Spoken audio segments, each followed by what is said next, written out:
হ্যাঁ, আমার জামাই গতকালকে রাতে অ্যারেস্ট হয়েছে। এটা নিয়ে তো হাই উল্লাস করার কিছু নাই, ঠিক আছে? মামলা যখন আছে অ্যারেস্ট হবেই।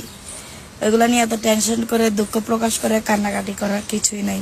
আপনারা যারা ভাবতেছেন আমার জামাই অ্যারেস্ট হয়েছে আর কোনোদিন বের হবে না, ওদের জন্য এক বালতি সমবেদনা। আমরা কারি কারি বান্ডিল বান্ডিল টাকা ছেড়ে আমার জামাইকে নিয়ে আসব।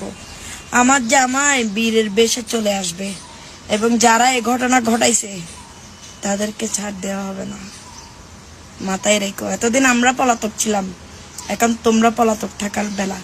এখন আমার জামাই আইনি প্রক্রিয়া শেষ করে আমার কাছে আসবে, তখন না খেলা শুরু হবে।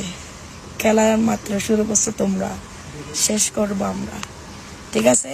সবাই আমার জামাই যারা সাজ্জাতের যারা সাপোর্টার আছো, আমার জামাইয়ের জন্য দোয়া করবা যাতে 10-12 দিনের মধ্যে জামিন করে ফেলতে পারি, ঠিক আছে? ধন্যবাদ।